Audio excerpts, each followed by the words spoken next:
हमने अभी बात की थी गोल्ड नंबर की। गोल्ड नंबर में हमने बताया था आपको कि gold number inversely proportional to the protecting power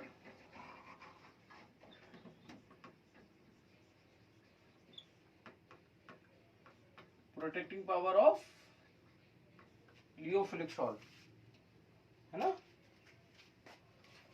gold number की डेफिनेशन पूरी मैंने बताई, उसके हिसाब से आपने चीजों को समझा। जितना ज्यादा गोल्ड नंबर होगा उतनी कम प्रोटेक्टिंग पावर होगी। It is the number of milligrams of the lyophilic salt, okay, which protect the 10 ml gold salt from the addition of electrolyte of 1 ml 10% NaCl, okay। तो आप उस इलेक्ट्रोलाइट, उस लियोफिलिक salt को, gold salt को protect करने के लिए जिस नंबर का, जितने मिलीग्राम्स का, नंबर ऑफ मिलीग्राम्स का यूज करते हैं वो गोल्ड नंबर कहलाता है। जितना ज्यादा गोल्ड नंबर होगा उतनी कम प्रोटेक्टिंग पावर होगी। ये प्रोटेक्टिंग पावर और ये कोगुलेटिंग पावर और ये सब चीजें हमने डिस्कस कर ली। ये सब के सब हम पॉइंट्स डिस्कस कर चुके थे। अगर हम और भी थोड़ा सा ध्यान से समझें और इन चीज़ों को लेकर, जैसे कि ये प्रोटेक्टिंग पावर किससे प्रोटेक्ट हो रहा है भाई, किससे प्रोटेक्ट हो रहा है, जरा इसको थोड़ा सा और देख लें। हाँ, किससे प्रोटेक्ट कर रहे हो? Protect from coagulation. प्रोटेक्ट कर रहे हो कि वो चीज़ जो लियोफिलिक सॉल्ट है उसका कोगुलेशन ना हो जाए। ये क्या बवाल है कोगुलेशन। कौन, किसकी वजह से कोगुलेशन हो सकता था? एक सॉल्ट की वजह से हो सकता था, एक इलेक्ट्रोलाइट की वजह से हो सकता था। क्यों हो रहा था कोगुलेशन? कोगुलेशन इसलिए हो रहा था क्योंकि वो जो आपको मैंने बताया था, जैसे कि कोई, जैसे आपने AgCl लिया और उसके बाद Ag+ सब बनाया था।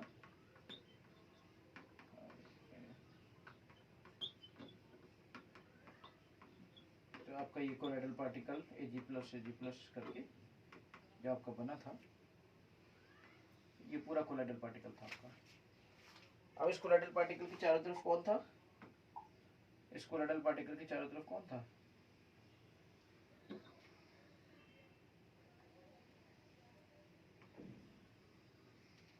चारों तरफ कौन था? जैसे मान लो आपने AgNO3 मिलाया था, हो सकता है AgNO3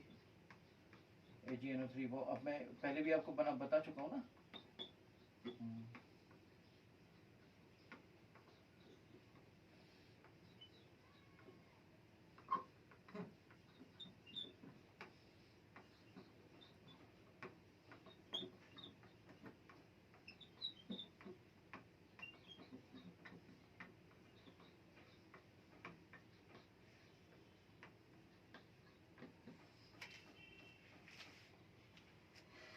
अब अगर इलेक्ट्रोलाइट से आपका ये कैटायन आएगा, ये एनायन आएगा, तो ये क्या होगा? कैटायन आएगा, एनायन आएगा, तो क्या करेगा कैटायन? इस एनायन को नेगेटिव चार्ज पे ले लेगा, तो इस तरीके से इसके चार्ज को यहाँ से तोड़ देगा। चार्ज को तोड़ देगा तो क्या होगा? ग्रेविटी नीचे बढ़ जाएगी। ग्रेविटी नीचे बढ़ जाएगी तो आपको बताओ, ये जो दोनों के बीच में ये जो लेयर है, इन दोनों के बीच में जो ये पोटेंशियल है ना, this is called zeta potential, electrokinetic. Obviously एक लेयर, ये आपकी कौन सी लेयर है? ये आपकी फिक्स लेयर है, ये आपकी मूवेबल लेयर है ना। तो दोनों के बीच में जो एक ये पोटेंशियल डिफरेंस होगा दोनों के बीच का, this will be called as zeta potential.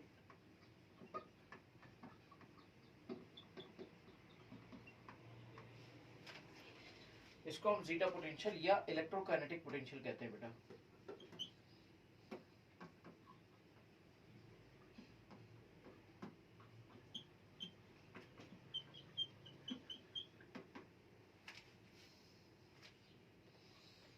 Electrokinetic potential कहते हैं। तो एक तो आप समझ गए कि इलेक्ट्रोकाइनेटिक पोटेंशियल क्या होता है, जीटा पोटेंशियल क्या होता है, इस बात को आपने समझा यहीं से।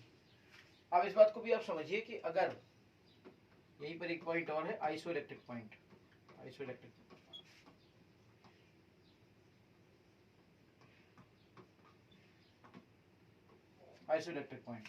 पॉइंट वो पॉइंट होता है जहां पर वेयर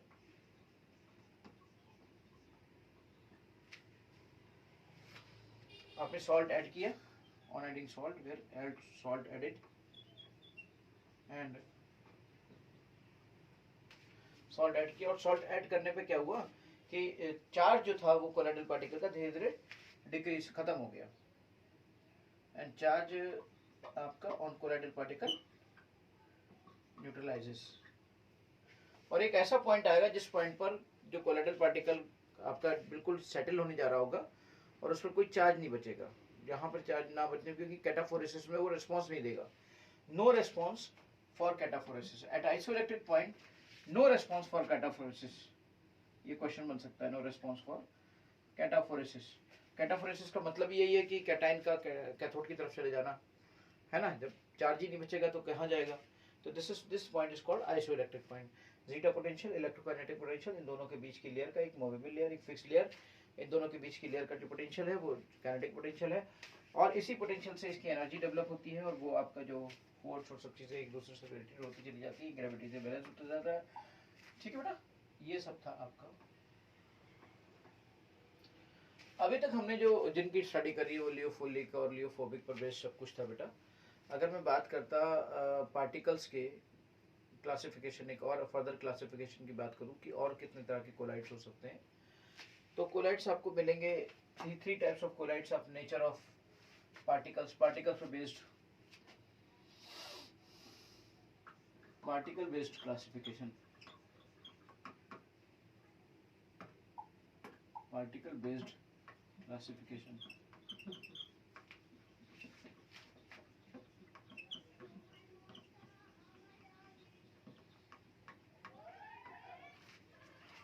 पार्टिकल बेस्ड क्लासिफिकेशन जो होता वो किस तरह से होता है, जरा देखिएगा। पार्टिकल बेस्ड क्लासिफिकेशन आपको इस तरीके से मिलता कि आप क्या करते बेसिकली,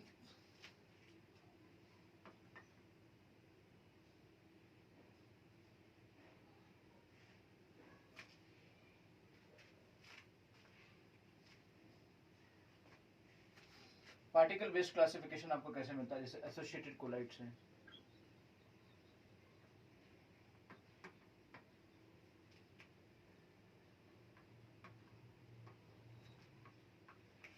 फिर मल्टीमोलिकुलर कोलाइड्स हैं, फिर आपके दूसरा आपका मल्टीमोलिकुलर कोलाइड्स हैं,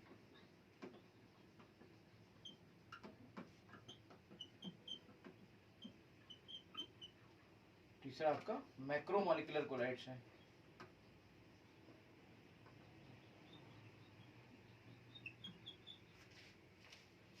तो दूसरा आपका मल्टीमोलिकुलर कोलाइड है, तीसरा आपका मैक्रोमोलिकुलर कोलाइड्स है।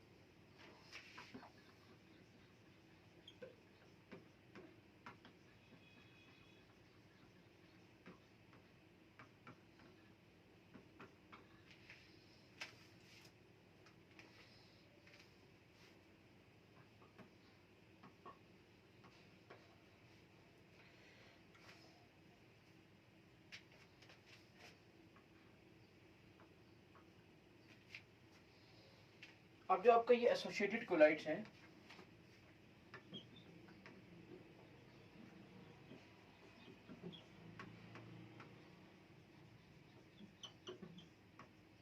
इनके बारे में हम बात करते हैं। जो आपके सोप्स होते हैं, डिटर्जेंट्स होते हैं, सर्फेक्टेंट्स होते हैं, ये सब के सब आपके एसोसिएटेड कोलाइड्स होते हैं बेटा।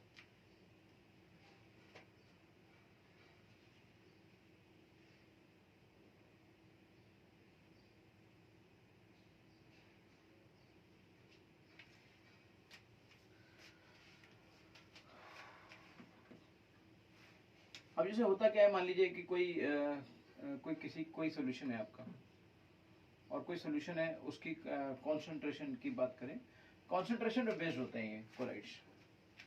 जैसे मान लीजिए कोई सोल्यूशन है, और सोल्यूशन में आप क्या करते हो कि लो कॉन्सेंट्रेशन पर, अगर आप उसका लो कॉन्सेंट्रेशन लो, तो लो कॉन्सेंट्रेशन पे they work as a normal electrolyte, normal electrolyte, तो वो एक इलेक्ट्रोलाइट की तरह वर्क करते हैं। जैसे मान लीजिए आप थोड़ा सा साबुन है, अब थोड़ा सा साबुन आप पानी में डालो तो उसमें झाग वक्त तो उठेंगे नहीं, तो क्या होगा कि वो एक नॉर्मल सा सॉल्ट है, वो डिजोल्व हो गया, सॉल्युबल हो गया।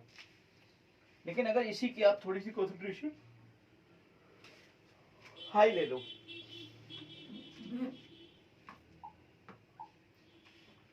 आप हाई कॉन्सेंट्रेशन ले लो,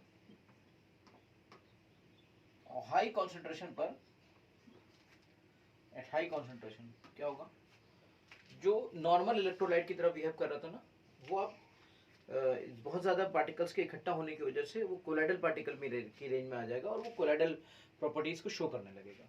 हायर कॉन्सेंट्रेशन पर वही चीज़ वो आपका कोलाइडल रेंज में पार्टिकल्स आ जाएंगे, कोलाइडल रेंज पार्टिकल्स वहाँ पर आ जाएंगे एंड दे विल बी, वो जो कोलाइडल रेंज पार्टिकल्स हैं वो बेसिकली बनाएंगे आपके एसोसिएटेड कोलाइड्स।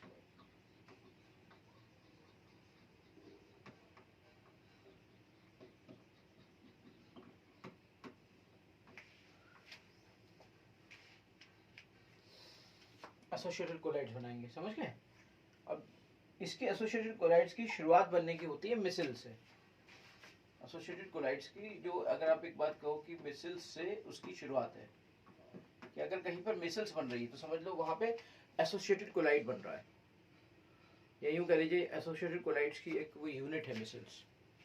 अब ये कैसे बनती है, होता क्या है बेसिकली, जैसे नॉर्मली आप लो कॉन्सेंट्रेशन लेते हो, अब आप कोई फैटी एसिड ले रहे हो, जैसे मान लो RCO माइनस Na+ आपने लिया, if you are taking low concentration तो क्या होगा, वो RCO माइनस और Na+ इसमें चला जाएगा। अब आपने इसी के हायर कॉन्सेंट्रेशन ले ली, ये कैसे रिप्रेजेंट हो रहा था, इसको आप ऐसे रिप्रेजेंट कर सकते हो ना, ऐसे, इसको आप ऐसे रिप्रेजेंट कर सकते हो, this can be written down as this Na+।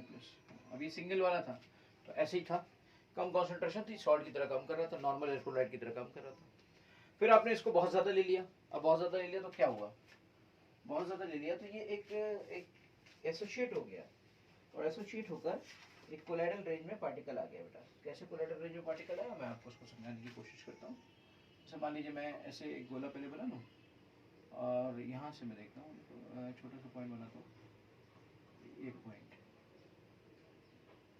दूसरा पॉइंट, तीसरा पॉइंट, चौथा पॉइंट, पांचवा पॉइंट, छठा पॉइंट, सातवां पॉइंट,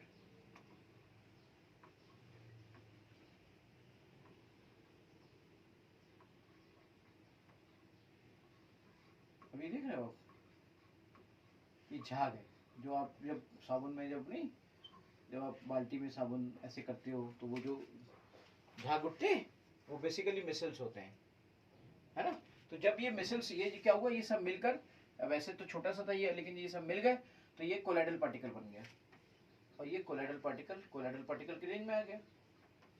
ये जो साइज है इसका, ये कोलाइडल रेंज में आ गया। जब कोलाइडल रेंज में आ गया तो इसके इस पार्टिकल को हम मिसल्स कहते हैं। तो वो मिनिमम कॉन्सेंट्रेशन या वो मिनिमम टेम्परेचर जिस टेम्परेचर पे ये मिसल्स बनती है, क्राफ्ट टेम्परेचर कहलाता है। The minimum temperature which is required to form the missile। तो ठंडे पानी में थोड़ी बन जाएगी, ये ठंडे पानी में आप साबुन बोलते हो, कहाँ बनते हैं झाग, required to form a missile।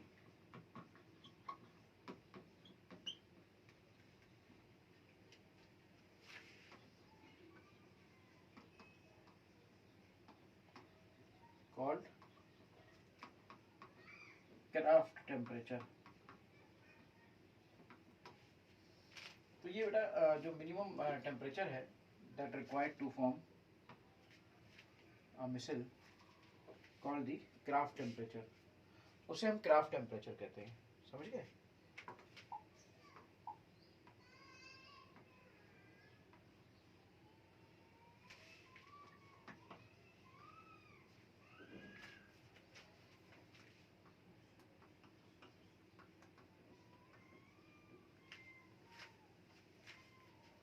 वो minimum concentration which is required, दो मिनिमम कॉन्सेंट्रेशन जिस पे मिसल्स बन जाए, that is called CMC। The minimum concentration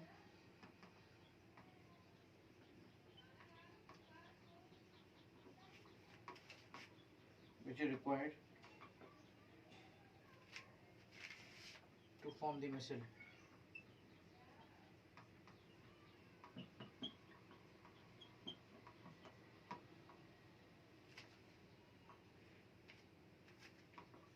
called critical missiles concentration। उसे हम क्रिटिकल मिसल्स कॉन्सेंट्रेशन कहते हैं. That is called critical micelles concentration.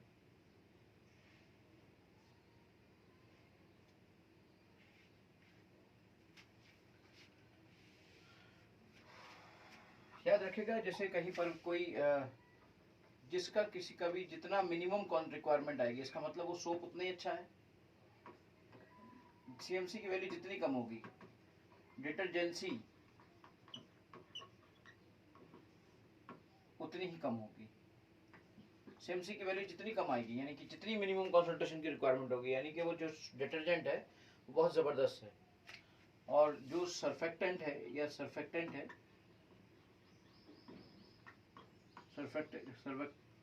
Activity है.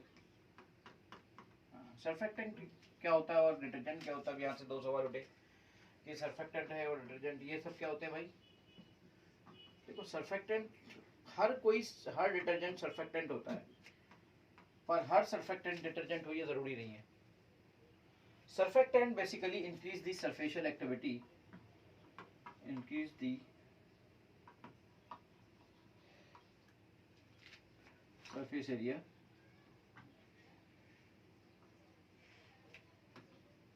and lowers the surface tension.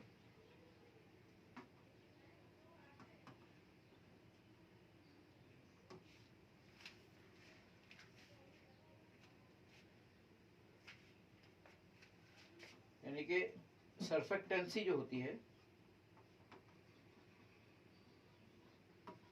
वो सरफेस टेंशन के इनवर्सली प्रोपोर्शनल होती है बेटा. सर्फेक्टेंसी मतलब उसके अंदर जो किसी भी सोप के अंदर, किसी फैटी एसिड के अंदर जो उसकी सर्फेक्टेंसी, यानी कि सर्फेक्टेंट के साथ वो डिटर्जेंट हो. डिटर्जेंट के अंदर क्लीजनिंग एक्शन होता है. डिटर्जेंट के अंदर क्लीजनिंग एक्शन होता है, याद रखिएगा. अब सवाल है, डिटर्जेंट्स कौन होते हैं? हर डिटर्जेंट्स कौन होते हैं? दो सर्फेक्टेंट्स, ये सर्फेक्टेंट्स ही होते हैं. दो surfactants having cleansing property, having cleansing property.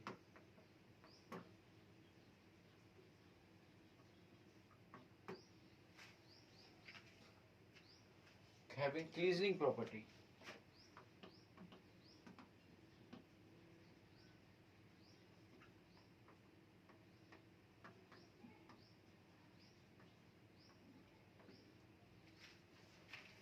Having cleansing property.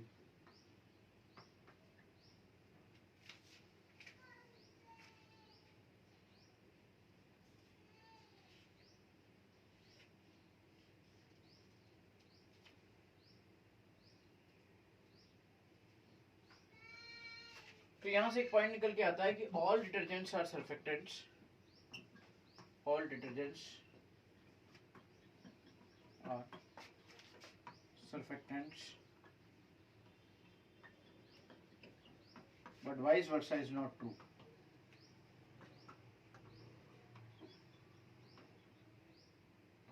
Is not true. लेकिन ऐसा आप सोचो कि जो भी सर्फेक्टेंट हो वो डिटर्जेंट्स भी हो, तो ये जरूरी नहीं है. सर्फेक्टेंट्स आपके नॉर्मली सिर्फ increase the surface area, decrease the surface tension. समझ गए? तो उसकी जो सर्फेक्टेंट एक्टिविटी है, वो सर्फेक्टेंट एक्टिविटी सीएमसी के जस्ट अपोजिट होती है. और इसकी जो डिटर्जेंट क्लीजनिंग एक्शन की जो क्वालिटी होती है वो आपकी डिटर्जेंसी कहलाती है. समझिए?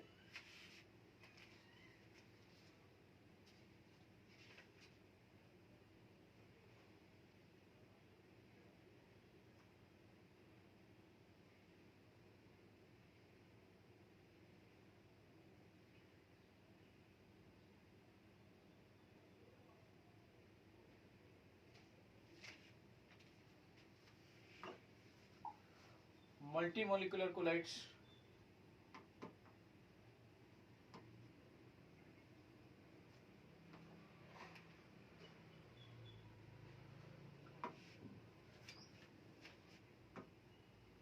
ये जो होते हैं वो लायोफोबिक इन नेचर होते हैं.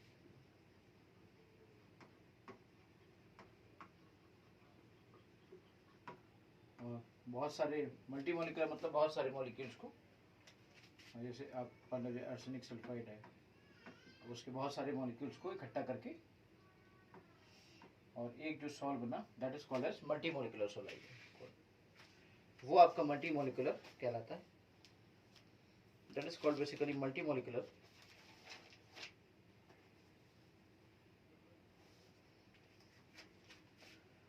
जैसे सल्फर है, सल्फर सॉल है, बहुत सारे इसके मिलकर, बहुत सारे मॉलिक्यूल मिलकर सल्फर, वैसे तो छोटा है, sulphur sulphur sulphur sulphur sulphur sulphur sulphur sulphur sulphur sulphur sulphur sulphur sulphur, ये आपका आ गया कोलाइडल रेंज में। This comes in the colloidal range.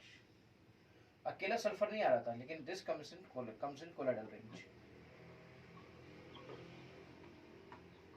बिल्कुल ऐसे ही, वैसे तो जो इनके अंदर सॉल्व बनने की एबिलिटी है, पर उनके पार्टिकल साइज छोटा है, तो जब पार्टिकल साइज छोटा है तो वो कोलाइड मतलब वो एक साथ इकट्ठे हो जाते हैं, मल्टी मॉलिक्यूलर, बहुत सारे मॉलिक्यूल इकट्ठे हो जाते हैं और वो फिर एक कोलाइडल रेंज में आ जाते हैं। That will make you multi molecular colloid. Macro molecular colloid तो सभी जानते हैं मुझे लगता है। मैक्रो मॉलिक्यूलर कोलाइड का मतलब हुआ, मैक्रो का मतलब भी होता है बहुत बड़ा, यानी कि इतना बड़ा पार्टिकल है कि वो कोलाइडल रेंज में आ जाए। डिस्पर्स फेज का जो पार्टिकल है इज मैक्रो, मतलब लाइक प्रोटीन है, समझ रहे हैं, स्टार्च है, ये सब के सब आपके बहुत ही बड़े पार्टिकल होते हैं, तो they are also in the range of colloidal range. उनकी प्रोटीन, उनकी जो साइज होती है वो कोलाइडल रेंज में आ जाती है, तो जैसे वो मैक्रो मॉलिक्यूलर कोलाइड्स की तरह वर्क करते हैं। सर्फेक्टेंट्स हो गया, डिटर्जेंट्स हो गया, मॉलिक्यूलर हो गया, एसोसिएटेड हो गया, मैक्रो मॉलिक्यूलर हो गया। अब इमल्शंस की बात कर लेते हैं, जेल्स की बात कर लेते हैं। इमल्शंस आप सब जानते हो कि लिक्विड लिक्विड का जो, जहाँ पे डिस्पर्स फेज भी आपका लिक्विड हो और डिस्पर्सन मीडियम भी लिक्विड हो, वो आपका इमल्शन कहलाता है। इसमें क्या होता है कि नॉर्मली दो तरह के इमल्शन होते हैं। एक होता है ऑयल इन वाटर, केस 1, और दूसरा होता है case 2, water in oil. Case 2 है आपका वाटर इन ऑयल।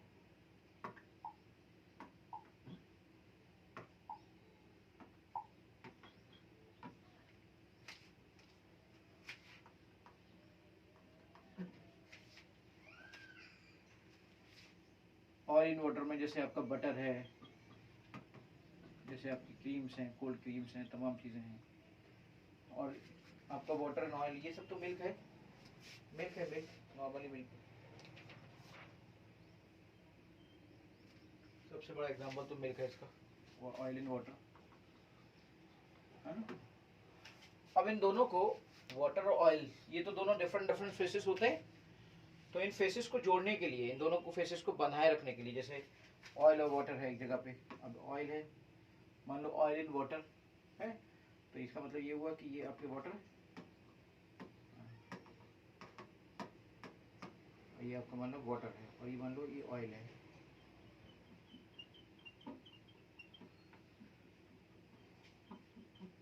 मान लो ये ऑयल है। अब ये एक दूसरे के बंधे हुए हैं, कैसे बंधेंगे ये? तो ये इन दोनों को बांधने के लिए एक बाइंडिंग एजेंट होता है, उस बाइंडिंग एजेंट को कहते हैं एमल्सिफायर।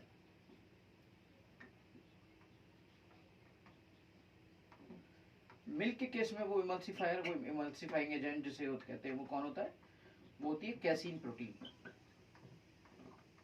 वो यहाँ पर एक इमल्सिफायर की तरह काम करती है, दोनों को बांधने का काम करती है। एक नेचुरल वो है, बहुत ज़बरदस्त है, कैसीन प्रोटीन होती है। ऐसे हर जगह पर इमल्सिफाइंग एजेंट होते हैं। इमल्सिफाइंग एजेंट नॉर्मली इन दोनों चीज़ों को बांधते हैं। नॉर्मली ये आपके प्रोटीन हो सकते हैं, सॉल्ट भी हो सकते हैं, तमाम चीज़ें हो सकती हैं, इमल्सिफायर होते हैं, समझ रहे हैं? ऐसे ही वाटर एंड ऑयल को भी बांधने के लिए इमल्सिफायर की ज़रूरत पड़ती है।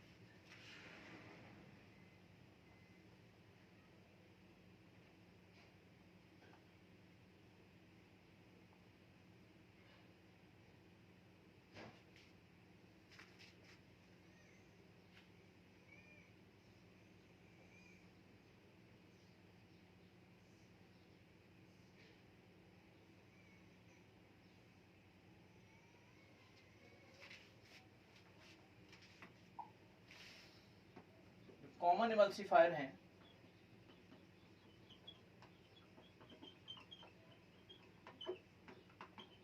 सबसे पहले जैसे सर्फेक्टेंट्स हैं,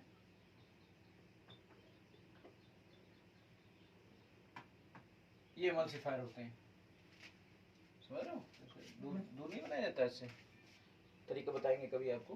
सर्फेक्टेंट्स है, इसके अलावा सर्फेक्टेंट्स के अलावा भी हम बहुत सारे एग्जाम्पल को ले सकते हैं।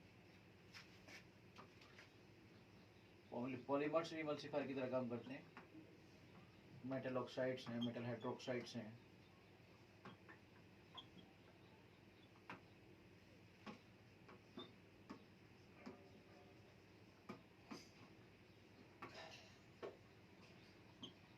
इमल्सिफायर भी हो गया बेटा, ठीक।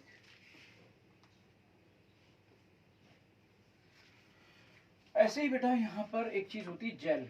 जेल का क्या मतलब होता है? जेल मतलब होता है लिक्विड इन सॉलिड, यानी लिक्विड होता है आपका डिस्पर्स फेस और सॉलिड होता है आपका dispersion medium. This is called jail.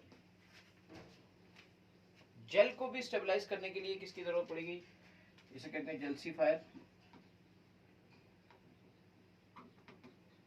जैसे लाइक जिलेटिन। और भी बहुत सारे पॉइंट्स हैं, बहुत सारी चीजें हैं, लेकिन मुझे लगता है कि इस चैप्टर को हम यहीं पे ओवर कर दें और इस पे बेस्ड कुछ क्वेश्चंस का डिस्कशन कर लें तो बेहतर होगा, क्योंकि ऐसे पॉइंट्स तो बताने को मैं समझता हूँ मेरे पास there are a lot of points and a lot of things are there that I can discuss with you. बहुत कुछ मैं डिस्कस कर सकता हूँ यहाँ पर। तो यहाँ पर हम बात कर रहे हैं यहीं पर खत्म, और इससे शुरू करते हैं कुछ क्वेश्चंस का सिलसिला। किस तरह के क्वेश्चंस अभी तक इसमें आए हैं, लेट्स डिस्कस। कुछ क्वेश्चंस का डिस्कशन कर लेते हैं ताकि आपको थोड़ा सा आइडिया लग जाए, और खास तौर से मैं प्रोटेक्टिव नंबर और ये आपको प्रोटेक्टिव पावर और कोलिगेटिंग पावर, इन सब पे वर्कआउट थोड़ा सा कर लें। Let's do some questions on this category. AIEEE 08 में एक क्वेश्चन आया है, वैसे प्रोटेक्शन से पहले इसकी कोगुलेशन वैल्यू पे भी क्वेश्चन आया है। 2013 में क्वेश्चन आया है, लेट्स डिस्कस दैट। क्वेश्चन है बेटा, बहुत सारे क्वेश्चन इसी पे आते हैं, बहुत ज़्यादा हमने पढ़ा, लेकिन उन सब में से सबसे ज़्यादा क्वेश्चन अगर आते हैं तो इसमें fluctuation value, coagulating value, gold number, protecting power, coagulating power, इन पर ज़्यादा क्वेश्चन आते हैं, या आपके चार्जेस, या फिर स्टाफ टेम्परेचर क्या होता है, CMC क्या होता है, ये सब पॉइंट ज़्यादा इंपॉर्टेंट है बेटा। पहला क्वेश्चन है JEE मेन 2013 से जो मैं ले रहा हूँ।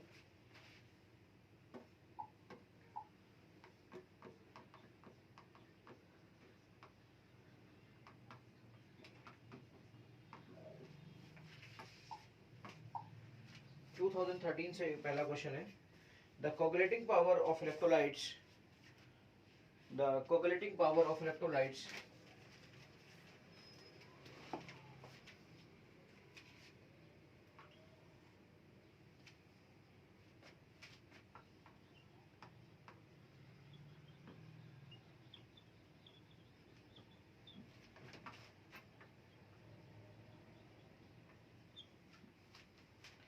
the coagulating power of electrolytes having ions for arsenic sulfide increases in order.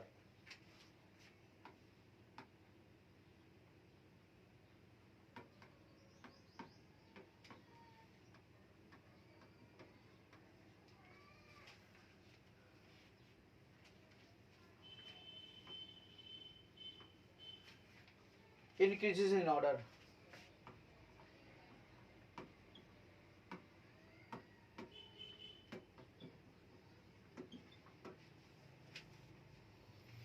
पहला क्वेश्चन है आपका, पहला ऑप्शन है। मुझे लगता नहीं है आप में से कोई भी कर सकता है इस क्वेश्चन को आराम से, बहुत ही आराम से, वेरी वेरी इजी तरीके से आप क्वेश्चन कर सकते हो।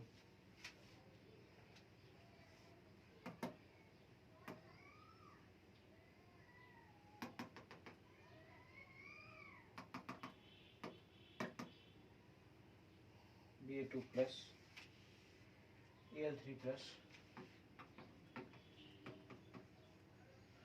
एक आ गया पता नहीं क्या, चलिए इसको आगे देखेंगे। दूसरा ऑप्शन देख लेते हैं, Ba2 प्लस क्या कहने की जरूरत है?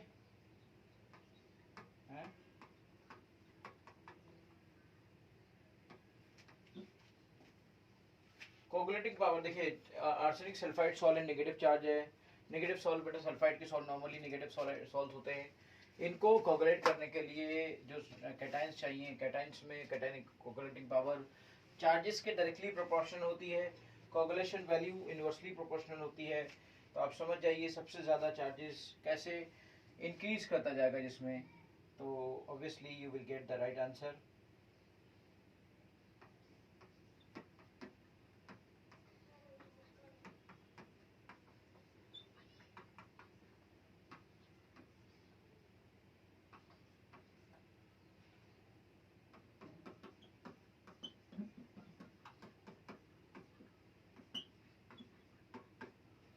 ये हो गया।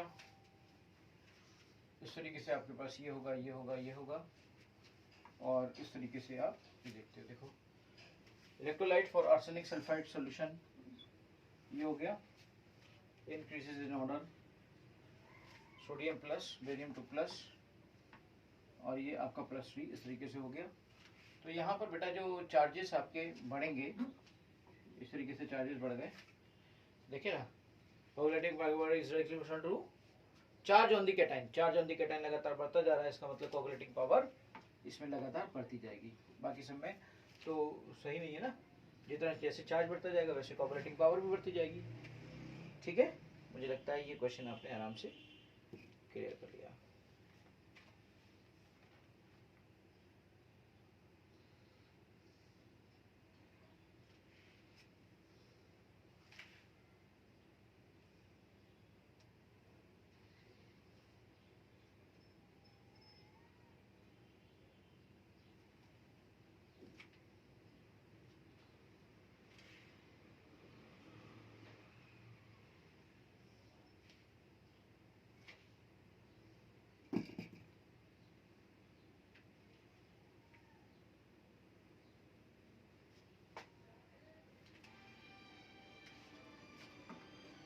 नेक्स्ट क्वेश्चन बेटा बहुत अच्छा क्वेश्चन है, JEE main online 2015, IIT JEE 2008। Under ambient conditions which among the following surfactants will form micelles in aqueous solution at lowest molar concentration, यानी lowest CMC, है ना। तो lowest CMC, lowest molar critical molar concentration, lowest CMC कैसे होगा, याद रखिएगा। Lowest CMC जो होगा वो आपका सर्फेक्टेंट क्वालिटी को बढ़ाएगा, सर्फेक्टेंट एक्टिविटी को बढ़ाएगा।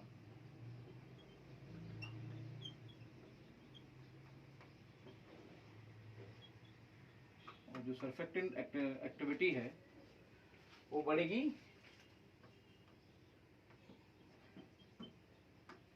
बिग हाइड्रोकार्बन पार्ट से। जितना ज़्यादा हाइड्रोकार्बन पार्ट बड़ा होगा उतना ही SMC की वैल्यू कम होगी। इस पॉइंट पर बेटा ये क्वेश्चन आया, बहुत अच्छा क्वेश्चन है। जितना भी क्योंकि क्या होगा ना, जितना बड़ा हाइड्रोकार्बन पार्ट होगा उतना कम वो सॉल्युबल होगा, जितना कम सॉल्युबल होगा जल्दी मिसल्स बनाएगा, जल्दी मिसल्स बनाएगा यानी कम कॉन्सेंट्रेशन की रिक्वायरमेंट आएगी मिसल्स के बनने के लिए, समझ गए। इसमें जो सबसे बड़ा सर्फेक्टेंट हो, कैटायनिक सर्फेक्टेंट या एनायनिक सर्फेक्टेंट, उसी को आप कहिए कि उसी के थ्रू जल्दी से जल्दी मिसल्स बनेगी और वहां पे कम कॉन्सेंट्रेशन की रिक्वायरमेंट होगी। पहला इसमें बेटा ऑप्शन दिया हुआ है, फर्स्ट ऑप्शन दिया हुआ है CH3 CH2 का होल 15 N प्लस, CH3 का होल 3 5 Br माइनस। दूसरा दिया हुआ है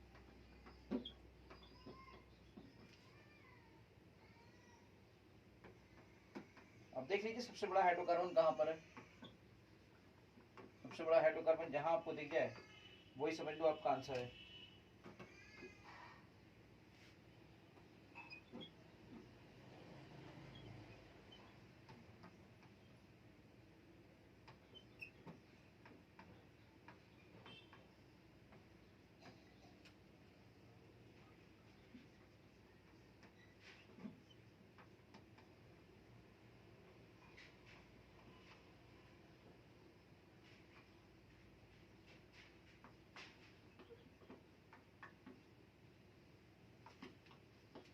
ये हाइड्रोकार्बन पूरा पार्ट, इससे कोई मतलब नहीं है तो उसके ग्रुप में आ गया।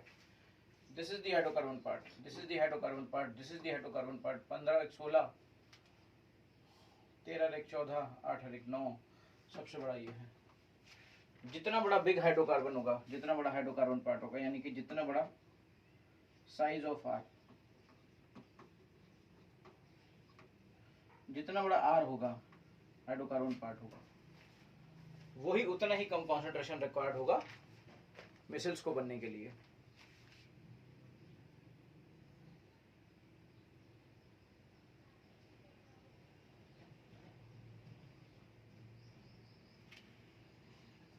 नेक्स्ट क्वेश्चन है बेटा, which of the following electrolytes is least effective in causing fluctuation of ferric hydroxide solution. Fluctuation of causing ferric hydroxide solution, least effective, इनमें से कौन सबसे कम इफेक्टिव है अगर मैं फेरिक हाइड्रोक्साइड सॉल्यूशन का फ्लक्चुएशन कराऊं। फ्लक्चुएशन मतलब समझ गए ना, कोगुलेशन। तो ये फेरिक हाइड्रोक्साइड वाला सॉल्ट तो एक पॉजिटिव सॉल्ट होता है, पॉजिटिव सॉल्ट के लिए नेगेटिव चीज चाहिए। तो जिसमें सबसे लीस्ट कौन होगा, जिसका नेगेटिव चार्ज सबसे कम होगा। तो नेगेटिव चार्ज, इसको नेगेटिव आयन जो होगा will fluctuate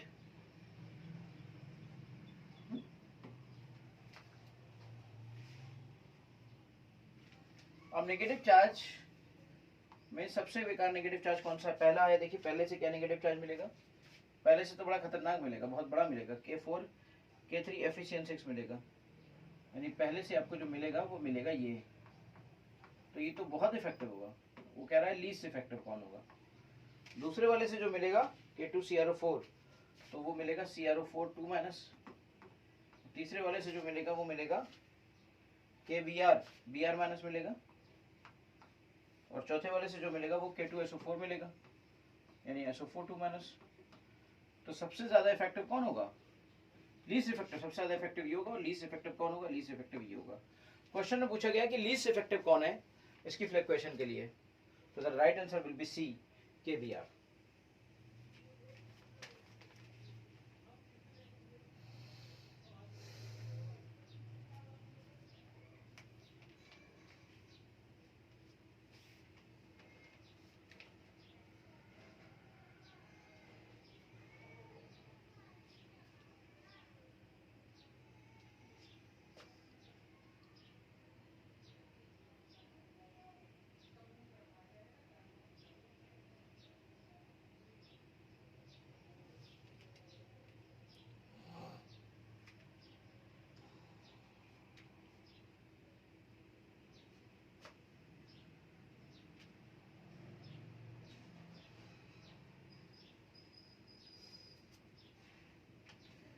अगला क्वेश्चन है बेटा, gold salt is negatively charge, the fluctuation values of the effective values of the effective ions vary in the order. Gold salt is negative, fluctuation values की बात हो रही है, तो फ्लक्चुएशन वैल्यूज ऑब्वियसली चार्ज के directly proportional होंगी। पहले option में पहले +4 है, फिर उसके बाद +3 +2, पहला ऑप्शन तो फ्लक्चुएशन वैल्यूज, हाँ बिल्कुल सही, फ्लक्चुएशन वैल्यू जो होती है चार्ज के इनवर्सली प्रोपोर्शनल होती है। देखिए अगला क्वेश्चन है आपका, नेक्स्ट क्वेश्चन है 15 नंबर क्वेश्चन, गोल्ड सॉल्ट। ये तो आप जानते ही हो ना सब, मैं इसमें क्या बताऊं बार बार। अब आपका कोई ऐसा क्वेश्चन नहीं है जो ना निकले। पॉपुलेशन वैल्यूज है, तो वो चार्ज है, चार्ज और आयंस के इनवर्सली प्रोपोर्शनल होगा बेटा। बाकी सब आप समझ ही गए। अब आते हैं कुछ क्वेश्चन हमारे पेप्टाइजेशन के अलावा प्रोटेक्शन ऑफ क्लोराइड्स पे। प्रोटेक्शन ऑफ क्लोराइड्स पे कुछ क्वेश्चन को देखते हैं। एक आया था क्वेश्चन AIEEE 2008 में,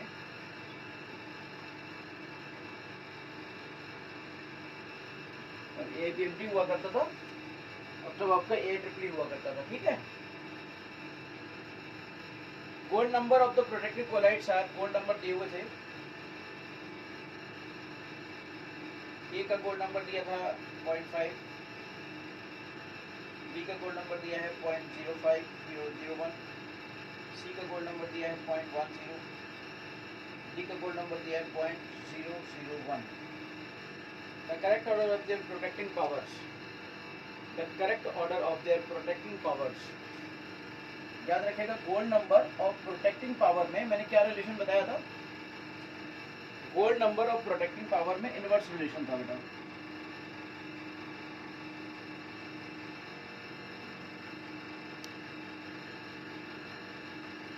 gold number of protecting power में इसमें इनवर्स रिलेशन था. तो प्रोटेक्टिंग पावर में सबसे ज्यादा प्रोटेक्टिंग पावर किसकी? जिसका सबसे कम गोल्ड नंबर है उसकी सबसे ज्यादा प्रोटेक्टिंग पावर, जिसकी सबसे ज्यादा है उसका सबसे कम होगा. यानी कि ए का सबसे कम होगा, उससे ज्यादा सी का होगा, उससे ज्यादा बी का होगा, उससे ज्यादा डी का होगा. डी का सबसे ज्यादा प्रोटेक्टिंग पावर होगा क्योंकि वहां पे कम से कम मिलीग्राम की रिक्वायरमेंट आ रही है, कम से कम मिलीग्राम की रिक्वायरमेंट आ रही है बेटा. तो the right answer will be C, A C B D.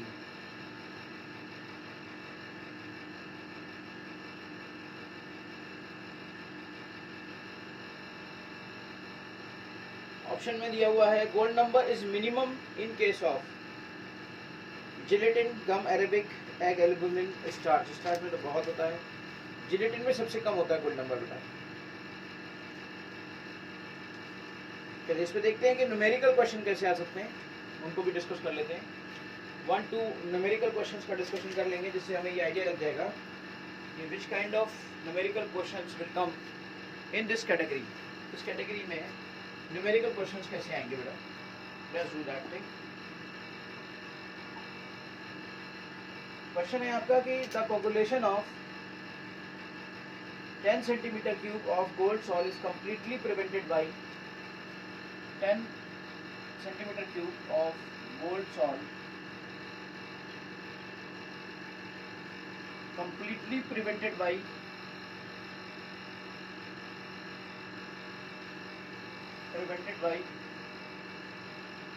रोक दिया गया, completely prevented by addition of 0.05 gram, addition of 0.025 gram of starch. Starch के इतने एडिशन से रोक दिया गया. The gold number of starch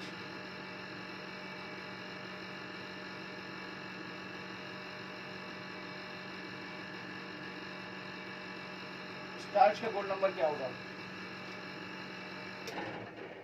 gold number of starch जरा देखिए. बहुत गर्मी बढ़ जाती है बेटा तो थोड़ा एसी चला लेता हूँ 1 मिनट के लिए, लेकिन अदरवाइज ये आवाज़ बहुत करता है तो वीडियो में दिक्कत आ रही होगी, आवाज़ आ रही होगी. जब तक कि नया एसी नहीं आ रहा है तब तक कि मैं इसी तरीके से काम चलाता हूँ. तो बेटा यहाँ पर देखिए डेफिनेशन क्या कहती है. डेफिनेशन भी तो ये कहती है 10 सेंटीमीटर क्यूब का मतलब ही 10 ml होता है कि 10 ml गोल्ड सॉल्ट को कोगुलेशन से बचाने के लिए जितने मिलीग्राम्स किसी लियोफिलिक सॉल्ट के मिलाने पड़े, किससे बचाने के लिए? 1 ml 10% NaCl सोल्यूशन से, है ना, क्योंकि वही तो कोगुलेशन करेगा. तो जितने मिलीग्राम्स की रिक्वायरमेंट आएगी वो आपका कहलाएगा. लेकिन यहाँ पर तो ग्राम्स की रिक्वायरमेंट आ रही है तो ये डेफिनेशन नहीं होगी. आंसर ऑप्शन में ये भी दिया होगा. आप एक काम करो 1000 से मल्टीप्लाई करके इसे मिलीग्राम में कन्वर्ट कर लो. ये मिलीग्राम बन जाएगा 25 मिलीग्राम. तो जितने मिलीग्राम्स होंगे ना वही गोल्ड नंबर है. बस आंसर आ गया. This is gold number. So the gold number is 25. Simple. मतलब डेफिनेशन पे बेस्ड ही एक न्यूमेरिकल पोर्शन इस तरह से आता है. If you remember the definition or applied that thing, you can easily find out the right answer for the gold number. Okay. चलिए next question एक और है. Gold number for gum arabic is 0.15. The amount of gum arabic required to protect 100 ml of red gold salt from coagulating by 10 ml of 10% NaCl solution. देखिए ठीक है.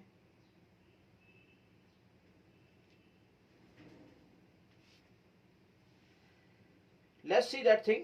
जैसे कि आप देखते हो कि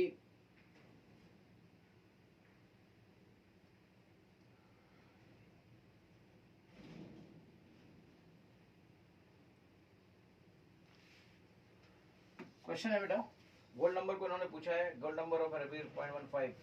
the amount of gum arabic required. इसका मतलब क्या हुआ? 0.15 अगर गोल्ड नंबर है तो it means 0.15 milligram gum arabic required to stop the 10 ml of gold salt. अब 100 ml ऑफ गोल्ड सॉल्ट की जरूरत है, तो 10 ml के लिए आपको रिक्वायरमेंट थी 0.15 मिलीग्राम की, तो 100 ml के लिए आपको रिक्वायरमेंट कितने की आएगी? 1.5 मिलीग्राम की, है ना? So the right answer will B 1.5. अब जैसे बाद में दिया है कि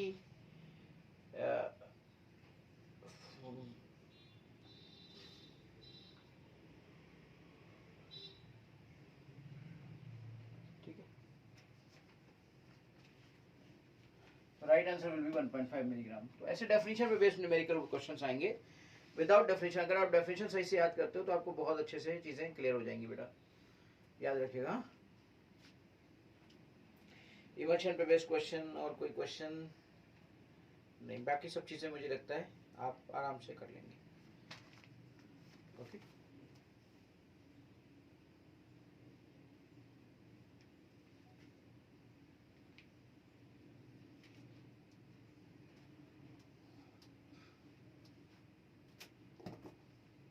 ओके बेटा. So this chapter is over now. मुझे लगता है इस चैप्टर के अंदर आप अच्छे से प्रैक्टिस करिए, एक एक वीडियो को देखिए, कि क्वेश्चन को करिए. क्वेश्चन की प्रैक्टिस थोड़ी कम हुई है और ज्यादा अब जो थ्योरेटिकल बात पोर्शन में क्वेश्चंस आते हैं बेटा, तो आप अपने आराम से किसी भी बुक से लगाइए, सारे क्वेश्चन सॉल्व होंगे. राइट? अगर फिर भी कोई डाउट आता है तो डिस्कस करिएगा मुझसे. Thank you.